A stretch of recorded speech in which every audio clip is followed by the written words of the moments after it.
Golden Wake. But before we start, first, a bit of history.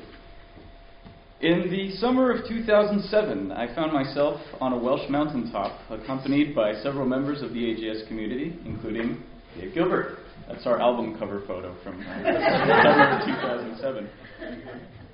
In the course of our climbing... I know, right? Look how young we are. In the course of our climbing adventures, we got to talking about all sorts of things, including his fairly recent enterprise, Wadjet Games. Dave suggested that I think about going commercial. If anyone has paid their freeware dues, it's you, he said to me. This got me thinking, how amazing would it be to be able to make games for a living? So in roughly mid-2008, I decided that it was time to finally realize my ambition of becoming a commercial indie developer. I've been developing freeware point-and-click adventure games for the past 7 years, and found myself dedicated to completing an 8-part series, which I knew had to be finished before starting any new projects, if only for my own peace of mind. In the meantime, I began brainstorming ideas for the next game I would do, the one that would be my big break into the commercial scene, the one that would put me on the map and make me a comfortable living doing what I wanted. Or so I thought. So before we start, I want to give a shout out to Jenny Pattison, who I believe is outside. She did the cover art, this beautiful cover art for Golden Wake. In about 2009, I began thinking about what sort of game I would do after completing the Ben Jordan series. I had a few dud ideas, including one about a trilogy of games where the same story was told from the perspective of 3 unlikely protagonists: a wealthy socialite, a freelance artist, and a male prostitute, all set in my hometown of Miami, Florida. Upon reflection, it dawned on me that these games were really more style over substance, focusing on the fact that the protagonists came from walks of life not often seen in adventure games, instead of the story itself, which, though not fully designed, didn't strike me as anything particularly special. However, the male prostitute idea did stick around, and became a much smaller version of its original vision for a monthly competition on TigSource. So I went back to the drawing board, preserving some ideas from that failed project, namely the unorthodox character professions and the real-world setting. I drew some inspiration from the Blackwell series, specifically Blackwell Convergence, in which a key plot point involved some obscure yet fascinating local New York history. Having always been intrigued by the history of Miami, specifically its establishment and growth in the early 20th century, I began doing some research into the Florida land boom of the 1920s. From there, things snowballed. I would make my game about a real estate agent who comes to Miami and gets involved in the development of a planned community known as Coral Gables. I figured it would be my chance to do historical fiction set in a time and place not commonly talked about with an unusual protagonist. It had all the makings of something interesting, and so I began to design what would later become known as a Golden Wake. So fast forward to 2012. At this point, this is my name-dropping slide also. This is like the, hey, I met Ragnar Tornquist. At this point, I had the design written down, and as luck would have it, Dave had started publishing games in 2010 and had told me on several occasions that he would love to publish something of mine. I had already sent him a copy of my design document, which he had received well, but now with the idea more fully fleshed out, I spoke to him and his wife Janet more about it at GDC 2012. It's a game about a real estate agent in 1920s Miami, I told Janet. Wow, we hate real estate agents. Does he die? Was her response. Understandably, the pitch didn't sound super exciting. So I began building the game with the intent of showing it off at Mittens, the yearly gathering of the AGS community. There I am showing it off at Mittens, and there's Dave sipping his wine. What? Yeah.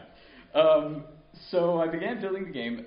It was here that people got to see this odd idea in action for the first time. Thankfully, Dave was still interested. By 2013, the worst Blackwell fan photo ever, I was making some big changes in my life. I decided to move to New York City, officially to continue working as a Spanish interpreter, which had been my day job for the past 4 years, but with the ulterior motive of getting my foot in the door and actually making adventure games for a living.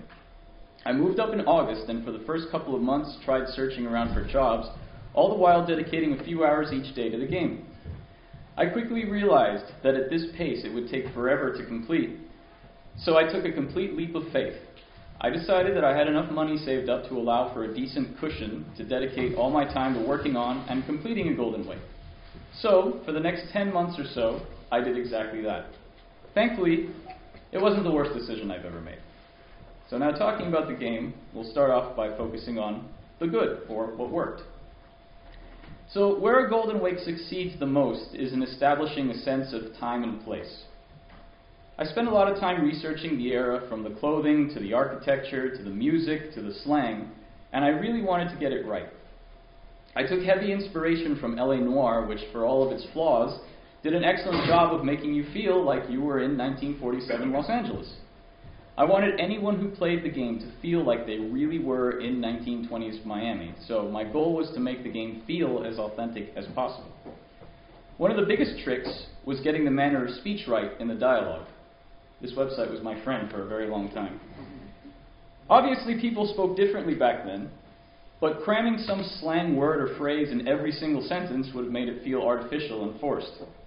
I decided to limit it as much as possible and take a less is more approach, with the main indulgence of mine being main character Alfie Banks's tendency to exclaim "horse feathers" when upset. Also, noticed Mrs. Grundy down there, which was a total coincidence, but I thought that was kind of amusing. The mobsters in the later half of the game also tend to speak with a fair amount of slang, although I try not to make them the sneering caricatures from Looney Tunes. All in all, I think I struck a decent balance, as several comments regarding the game praised it for its authentic feel. The music was also something that really shines in the game. I worked with Pete Gresser, who had done the scores for the last 3 entries in the Ben Jordan games, so having a good working relationship and ease of communication was extremely helpful. We were both excited about the prospect of getting to do a 1920s jazz-influenced score, which I also felt would add significantly to the game.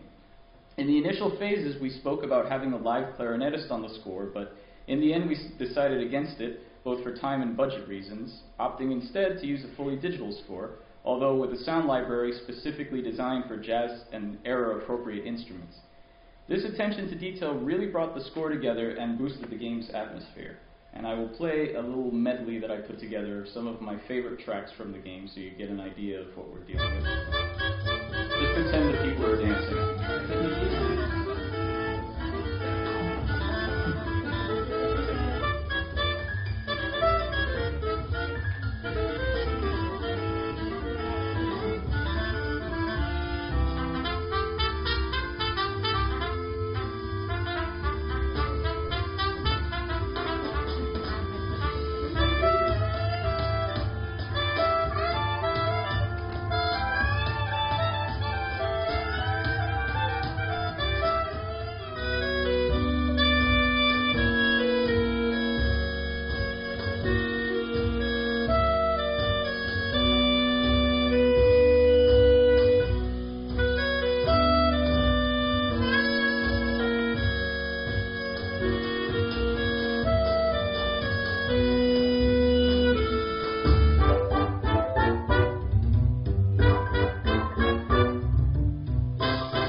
So, the not so good, or what didn't work so well.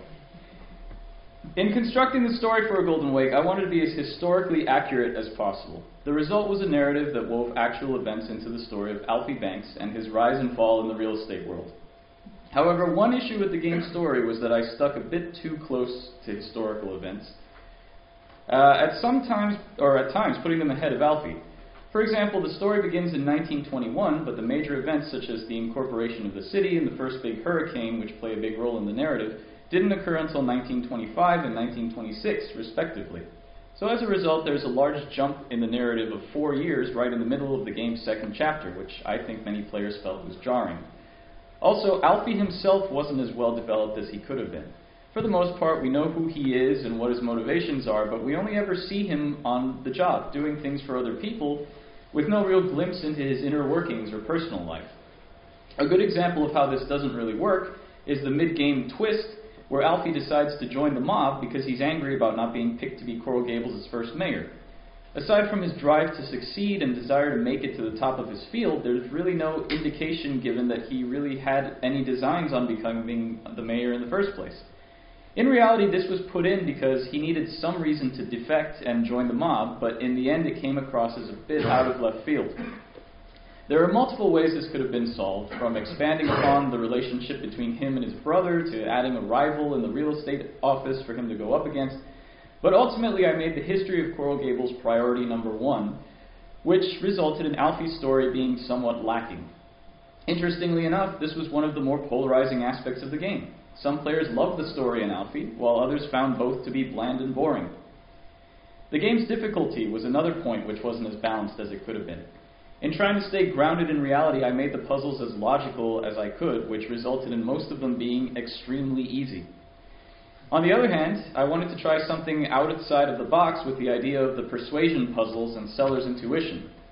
This system went through some major tweaks, and while they turned out much better than originally executed, they wound up becoming more of an exercise in trial and error than a rewarding puzzle. The main issue was avoiding having the correct answers seem extremely obvious, and thus removing all challenge from the puzzles.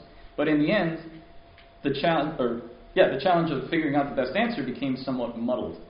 Also, the final persuasion puzzle requires you to solve it in order to proceed, which is a departure from all of the rest of them, where you can fail and still continue with the story. Placing this curveball at the very end of the game was a bit of a cheat for the player, and probably one of my biggest design regrets. Now let's talk about the airplane puzzle. Probably the most infamous puzzle in the game, the airplane puzzle took a lot of tweaking. At first, it was going to be a pure arcade sequence, much like the skimmer sequence in Space Quest 1. You would have to move the car from side to side, avoiding potholes. If you hit too many of them, the car would lose control and the sequence would restart. After a certain amount of time, the airplane would swoop in and you'd have to position the car in just the right place to allow Mabel Cody to climb up onto the ladder while still avoiding the potholes. For some insane reason, I thought this would actually be a good thing. Until I came to my senses and realized that arcade sequences are terrible. At this point, I decided to think about how LucasArts handled minigames, specifically the Demolition Derby in Full Throttle. Now, I'm aware that a lot of people find this puzzle frustrating as well, but the important thing to keep in mind is that it is in fact a puzzle. There are steps to complete in a certain order which lead to the solution. It's not dependent on skill or luck. You actually have to figure something out. And so I applied this logic to the airplane sequence, which, in my defense, isn't a bad puzzle concept. The issue was the implementation. So for those of you who haven't played the game, I'll explain the concept. Alfie's driving this convertible stunt car. As you can see, there are buttons for moving left and right, along with some icons that represent an accelerator and a brake, which move the car forward and backward all along this 3x3 grid which makes up the playing area. The button on the far right is used to lower and raise the top of the car. At the start of the sequence, you're told that lowering the car's top will signal the plane to swoop in, at which point you'll need to position the car in the correct spot so it can come by and pick up Mabel for the stunt. This is the first part of the puzzle.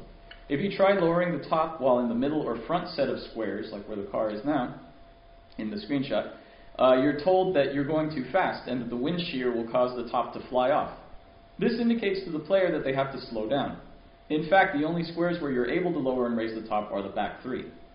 Once the top is lowered, a new mechanic is introduced, the flashing X.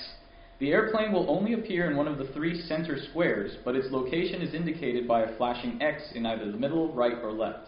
At this point, the player must move the car to the square where the X flashed to position the car correctly. Simple enough, except for some reason I decided to make the flashing X a blocking animation, at which point a quick timer counts down for the plane to appear, and the sound of the approaching engine begins. For many players, this was the first point of frustration. Hearing the noise of the plane immediately caused them to panic and click on the buttons, which were unresponsive due to the animating X.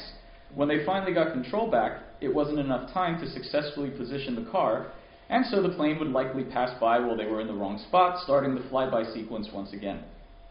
After the player figured this out and hopefully managed to get Mabel on the plane, the second part of the puzzle kicked in. Mabel loses her grip and needs to regain her footing before she falls off. Again, another timer. If the player moves the car to the square directly beneath Mabel with the top down, she drops into the car and suggests trying again. The flyby sequence restarts again, and most players probably scream. The key to solving this puzzle is realizing that the car's top can be raised again, and going underneath Mabel with the roof up will allow her to step on it as a platform to regain her footing, enabling her to complete this stunt. Again, on paper it doesn't sound terrible, but the fact that there's a timer elevates that sense of panic and frustration in players, and the steps need to be performed fairly quickly before she falls off and the entire sequence starts again. The lesson to be learned here is, avoid timers like the plague, and don't take away control from your player immediately before they need to perform a lot of actions in a relatively short amount of time. Now I'll talk a little bit about what didn't make it into the game. Originally, there were driving sequences. I wanted to feature something which would make the game open world, in the form of driving sequences. The issue was that I had no idea how to implement it in a way that wasn't terrible. My original design document actually said, make it like the driving in Police Quest, but not terrible. The problem there is that the only Police Quest game where the driving isn't terrible is Police Quest 2, where you simply type drive to location X, defeating the entire purpose. I thought about doing some kind of pseudo 3D driving system and even looked into an AGS kart racer module that someone was working on, but I soon realized that this whole affair was a waste of time, and so it was scrapped. Part of the reason for including driving sequences was to add landmark bonuses, which was another straight lift from LA Noire. I figured that driving around the city of Coral Gables, you'd be able to pass important landmarks that I couldn't fit into the game's story, like City Hall or the Alhambra Water Tower you can see here. You'd then get a bonus with an explanation of what this landmark was and a small history lesson. But this also turned out to be a terrible idea, which was cut fairly early on. Now, in the original draft of the design, the events leading to the end of the game were very different. This was one instance in which I chose not to stick completely to history. The way it is now, the final chapter starts in 1935 with Alfie down on his luck and getting punched out in a bar. He wakes up in an alley where he sees an old poster for Coral Gables, which inspires him to go back and visit George Merrick, who he then finds out is in danger down in the Keys, and he goes to rescue him, blah, blah, blah, blah, blah. As I originally wrote it, the fourth chapter was going to start back at the Biltmore Hotel, or if you didn't play the game, that's a fairly important location in the second half of the game, which was now a place where people would come to watch aquatic shows and spectacles. It was intended to show how the former glitz and glamour had been affected by the Great Depression. Alfie would still have been down on his luck, but he would still have been employed there, hating every minute of it. Another historical character, Jackie Ott, who was a boy diver, who you can see in the slide, he would have been missing, and someone would have asked Alfie to find him. You would have had to follow a trail of wet footprints around the hotel until you finally wound up at the top tower where Jackie was hiding. After coaxing him down, Alfie would turn and look out over the panoramic vista of Coral Gables, and that would inspire him to reconnect with Merrick. Ultimately, this was changed for many reasons. The main one being that time was running out and it would have been way more assets and animations to do, but also it was terrible. I also toyed with the idea of having the character of Althea Merrick, George Merrick's mother, serve as an in-game hint system. If players were stuck, they could pay her a visit and converse with her, at which point she would give you a nudge in the right direction. In the end, I felt that none of the puzzles were particularly difficult as to merit a separate in-game hint system, so the idea was dropped as well. So, all in all, I'm proud of A Golden Wake. I knew from day one that it was going to be a hard sell, and not a game for everyone. I even went so far as to channel these feelings into some of the game's dialogue. Especially that one. But I was given the opportunity to get the game out into the world, and ultimately accomplish what I set out to do during the process of researching,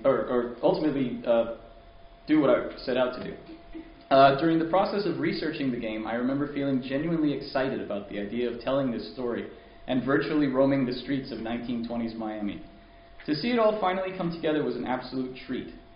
Despite its flaws, my vision for the game was kept intact, which I feel is the most important thing of all. I'm grateful to Wadjet Games for publishing it, and to everyone who played it. It was a fantastic learning experience, and a great stepping stone for what will hopefully be a long career of adventure game development. Thank you.